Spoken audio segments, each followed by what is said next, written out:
જે પ્રેમ થવો, લગ્ન થવા, કુછ કુછ હોતા હૈ, જેના કારણે સમાજની પથારી ફરી ગઈ. 4 દીકરીઓનો બાપ છું. ત્રીજી અવસ્થા શું કહે છે ખબર છે જીવનસાથી વિશે? હે મનુષ્ય, તારા જન્મ સમયે તારો જીવનસાથી મેં નક્કી કરીને રાખ્યો છે. કૌંસમાં ફાફા મારવા નહીં. દેખાતા નથી. તમને મા બાપ નક્કી કરવાનો અધિકાર છે? તમને ભાઈ બહેન નક્કી કરવાનો અધિકાર છે? તો દીકરા દીકરીઓ, તમને જીવનસાથી પણ નક્કી કરવાનો અધિકાર ઈશ્વરે નથી આપ્યો. કેરિયર બનાવો, બોડી બનાવો, સમાજની સેવા છોડો આ બધો પલીતો. પણ તમને પ્રેમ શું ખબર નથી, સેક્સ શું ખબર નથી. અત્યારે તો જો આવા ફંક્શનમાં જઈને તું બોલી ગયા ને સેક્સ, હા ભાઈ તો કેવું બોલે છે,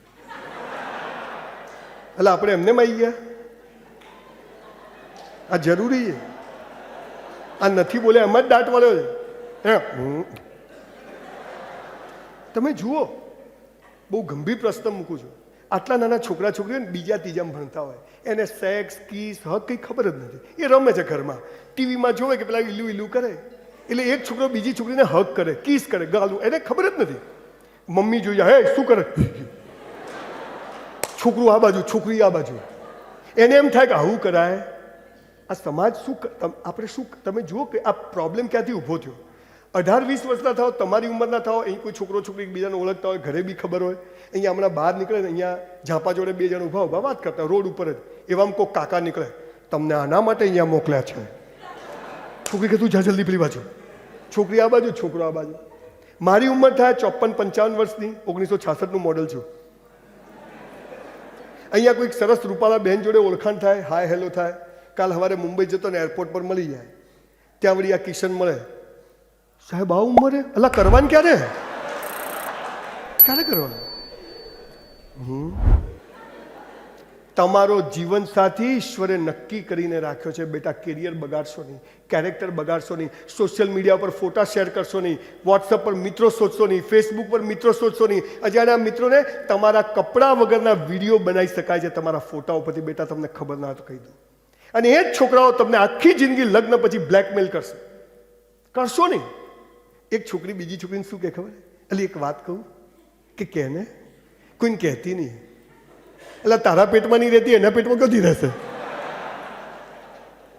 તમારા મા બાપથી સારા મિત્રો આ દુનિયામાં પેદા નથી થયા, લખી રાખજો સાહેબ, ગમે તે થાય. તમને કોઈ છોકરો ગમે ને પહેલું મા બાપને કહેજો, એ ના પાડે તો આગળ વધતા જ નહીં, અને વધો તો પછી કયો કહેતા નહીં.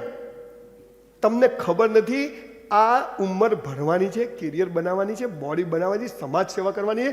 કથાઓ સાંભળવા જાઓ આ ઉંમરે, બુઢાથી ના જતા, પછી તો કોઈ મતલબ નથી સુધરો તોય. આ ઉંમરમાં સુધરી ગયા, ટપ્પી પડી ગઈ તો બાકીનું જીવન મસ્ત પસાર. 50-60 વર્ષે સુધરીને શું કરવાનું? બીડીઓ પીવાની જાત ને છે બેઠા બેઠા. આ ઉંમરે સુધરી જશો, 10 જણને રસ્તો બતાવો. આજે એક સંજય રાવલ લાખો લોકોને એડ્રેસ કરી શકે. જે જીવો એ બોલો, જે બોલો એ જીવો. પડશો નહીં. તમારો જીવન સાથી. અમારી કોલેજમાં એક છોકરી હતી, બહુ સરસ રૂપાળી, મને દેખે ને જણ ભારત પાકિસ્તાન, અને હું જો જોઉં ધ્યોન ત્યો જ જાય ચાલુ એના ઉપર. એક દાડે અમે પ્રવાસ જતા હતા ને, બસમાં ચડવા ગયા ને મારો હાથે ને આમ ઘસાયો. આવી મજા હો. દેખતો નથી, માપમાં રહેજે. હવે આમાં શું માપ? હવે બહુ લાંબી વાત છે. તારંગા ગયા, જઈને પાછા આવ્યા. મારા બાપુજી મને કીધું તારી સગાઈ કરી નાખી. હું છોકરી જોવા ગયો ને ત્યારે એ જ છોકરી પાણી લઈને આવી. 30 વર્ષથી હજી બદલી નથી. દીકરા દીકરીઓ, લગ્ન એટલે શું ખબર છે? તું જેવી હતી, જેવી છે, જેવી હોઈશ. તું જેવો હતો, જેવો છે, જેવો હોઈશ, આપણે સાથે છીએ. અને લગ્ન કહેવાય. બીજો બધો વેપાર કહેવાય છે. બીજો બધો વેપાર કહેવાય. કોઈ મા બાપ બદલે છે? મા બાપ બદલે નહીં ગમતા. કોઈ ભાઈ બહેન બદલે છે? તો સાહેબ જીવન સાથી પણ બદલી શકાય નહીં, કેમ કે ઈશ્વરે આપેલું હોય છે. આ મારી ભારતીય સંસ્કાર, ભારતીય ધરોહર, સનાતન ધર્મ. પણ આપણે કયો પ્રેમ શીખ્યા જ ખબર છે? હું છે ને અમદાવાદમાં એક પરિમલ ગાર્ડન છે, ત્યાં ઘણી વાર જઉં. પતાવી દઉં કે 5 મિનિટ? 5 મિનિટ ચાલુ રાખું? હા, મફત તો એવી મજા આવે ને સાલી. ચાલુ રાખો. બહાર ડબ્બો મૂકેલો, પેલા 100 રૂપિયા નોખતા જજો. બગીચામાં છોકરો છોકરી ઊભા હોય, કેવો પ્રેમ કરે ખબર? જો બકા તારે મને કરવાનો, હું બકા તને કરું, તારે કોઈ નહીં કરવાનો, હું કોઈ નહીં કરું. આ કેવી વાત થઈ ખબર? બે વેપારી ભેગા થાય, તારે મને માલ વેચવાનો, હું તને વેચું, તારે કોઈ નહીં વેચવાનો, હું કોઈ નહીં વેચું. બે ભિખારી થાય કે નહીં? હજી આગળ સમજ ના પડે કહું, તમે કયો પ્રેમ સમજ્યા છો?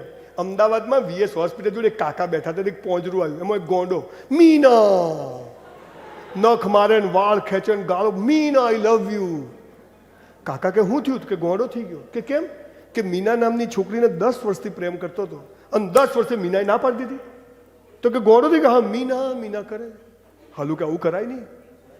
પોંજરું ગયું અંદર, થોડી વાર પછી બીજું પોંજરું આવ્યું, એમાં બી એક ગોંડો, મીના મીના આઈ લવ યુ. કાકા કે લાવો અને શું થયું? કે આને મીના જોડે લગ્ન કર્યા. ગાંડા દવાનું છે.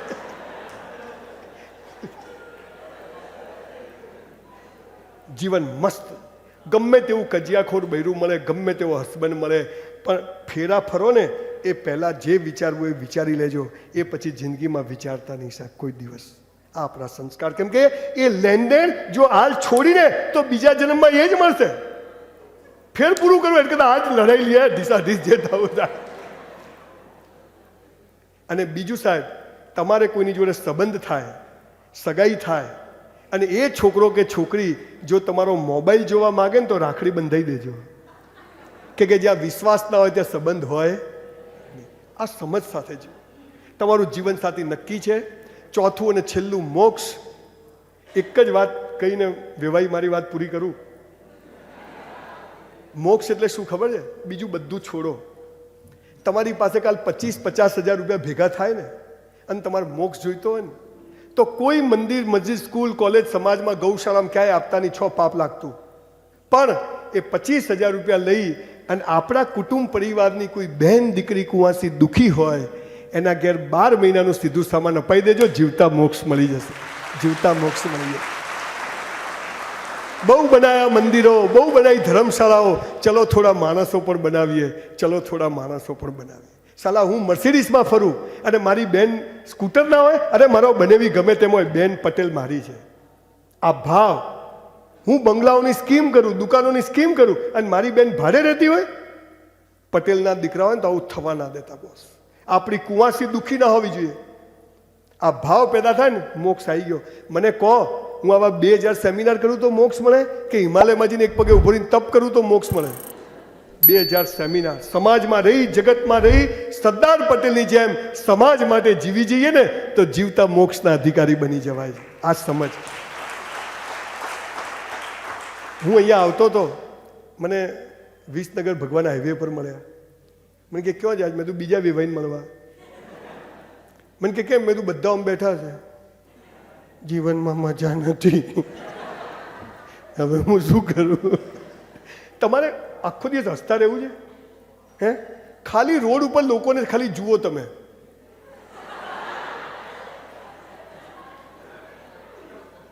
અલા જલ્દી આવો, કે બધી લાશો જ ફરે, તમને હસવું હશે કેમ ઓમ કરે છે? સ્મશાનમાં, મંદિરમાં, બસમાં ઉભર માણસો, તમને એટલું હસવું આવશે, ખાલી લોકો જુઓ.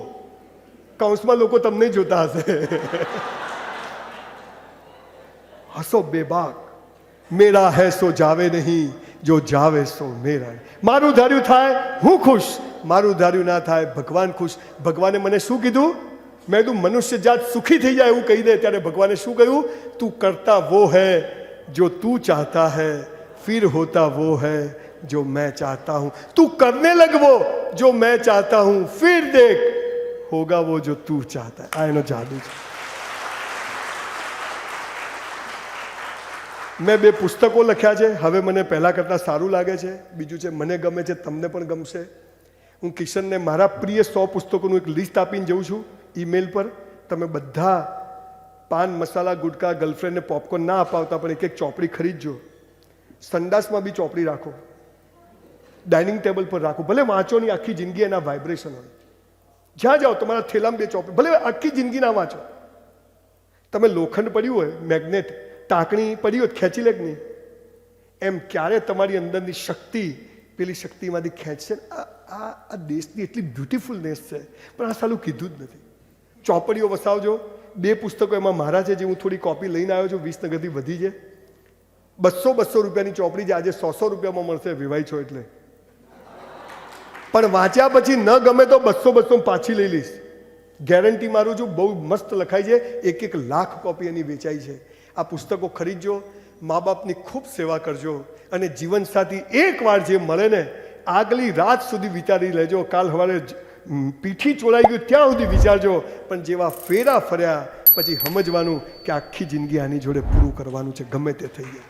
આ સંસ્કાર સાથે જીવજો. ગમે તેવી મોટી પોસ્ટ હોય, તમે ડૉક્ટર હો, પાયલોટ હોય, એન્જિનિયર હોય, બૈરું ગરીબ હોય. સાહેબ વિચાર કરો, હું જ્યારે વેઇટરની નોકરી કરતો હતો ને, મારી વાઈફના બાપ પાસે ફિયાટ કાર હતી. મારી પાસે સાયકલ ન હોય ને સાયકલ પર લઈને ફરવા જતો. એક દિવસ મારા સસરાએ કીધું કે સંજય કુમાર સાયકલ લઈને આવો, સ્કૂટર લઈ જાઓ ને. ત્યારે મારી વાઈફે કીધું કે સંજય એનું સ્કૂટર લાવશે ને ત્યારે જ બેસી. આ સમજ તમારામાં હોવી જોઈએ. ખરાબ સમયમાં મારી વાઈફ મારી જોડે ના ઊભી રહી હોત તો આજે હું અહીંયા હોત નહીં. એક પૈસા, સાહેબ પૈસાથી બેલેન્સ ના કરશો, તમારા સ્ટેટસથી બેલેન્સ ના કરશો. ઈશ્વરે તમારો જીવનસાથી નક્કી કર્યો. આજે જે માણસ રોડ ઉપર છે, કાલે કરોડપતિ થઈ શકે છે. આજે જે કરોડપતિ જોઈને તમે જશો, એ કાલ રોડ ઉપર આવી જશે. આડા ધંધા કરશે તો ખાનદાની. 2 શરીર વચ્ચે થાય ને એને સેક્સ કહેવાય, અને 2 પરિવાર વચ્ચે થાય એને લગ્ન કહેવાય. મારી વાત પૂરી કરું છું. જય હિન્દ. Thank you.